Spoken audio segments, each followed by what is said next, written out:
Hola a todos, hoy vamos a hablar de diseño de videojuegos y un paso a paso para incursionar en la industria. Acá estoy con mi mascota Arecito que me va a acompañar. Muy bien, les voy a contar un poco entonces acerca de lo que es ser creador de videojuegos. Pero primero les voy a hacer una pregunta. ¿Les gustaría ser creador de mundos y de vida interactiva? ¿Qué pregunta?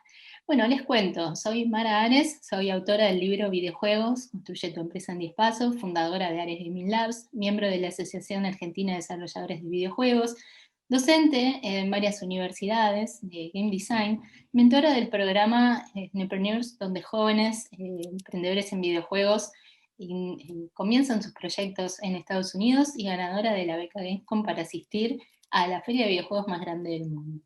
Muy bien, estos son algunos de los juegos en los que pude trabajar en el pasado y algunos de mis alumnos también en la imagen.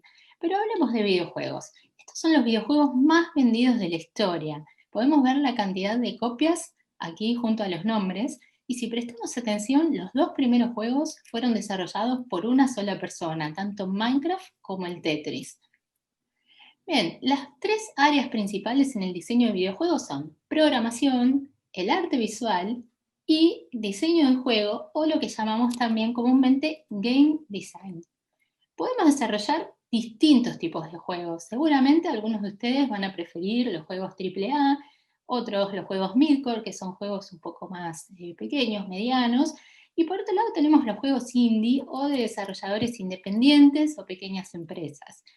Si vamos a pensar en el tipo de plataforma, tenemos un montón de opciones. Podemos desarrollar juegos para móviles, podemos desarrollar juegos para ordenador, para consola, juegos para jugar en eventos o incluso para la web.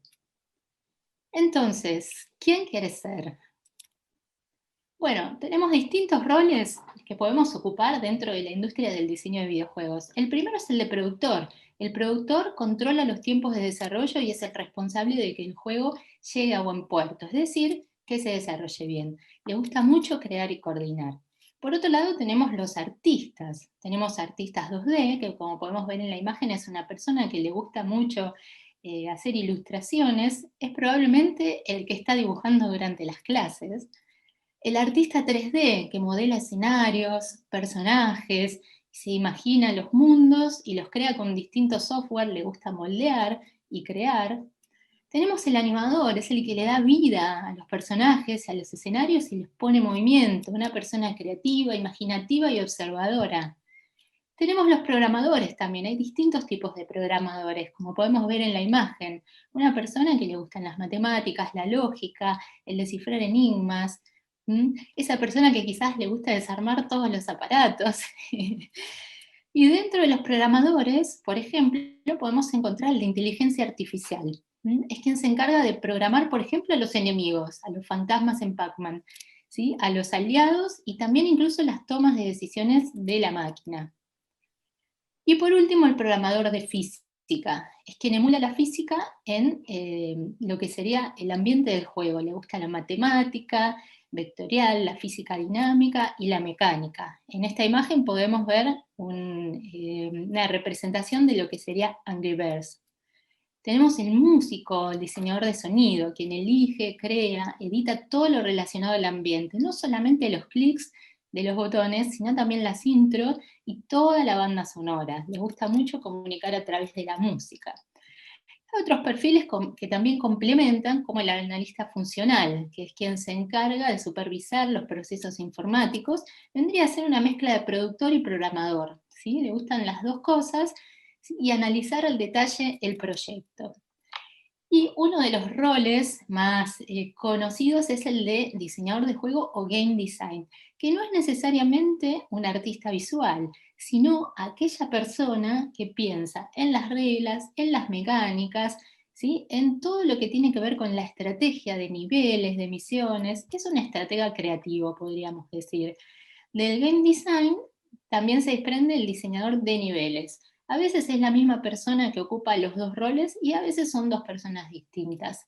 Entonces el diseñador de niveles se ocupa específicamente de pensar en las variables entre un nivel y otro. También tenemos el tester, es aquella persona que sigue procesos planificados una metodología con hojas de reporte para ir probando los juegos. A veces pensamos que los testers se la pasa el tiempo jugando, pero tiene mucho trabajo también. Es una persona analítica, metódica y muy detallista. El diseñador de interfaces de usuario, lo que conocemos como GUI, o también el diseñador de experiencias de usuario, lo que conocemos como UX, crea maquetas de diseño, las plasma en software específicos, es un diseñador gráfico o experto en usabilidad y experiencias de usuario y comunicación. ¿Sí? Vendría a ser alguien que piensa el proyecto. El guionista. ¿Cuántos de ustedes nos habrán quedado noches enteras escribiendo historias? Es un escritor. El contenido puede estar creado por los guionistas, un creador de historias, de mundos y de personajes. Y tenemos el localizador o traductor, que son aquellas personas que se van a ocupar de que el juego llegue a otros países, no solamente traducirlo, sino también adaptarlo, ¿sí?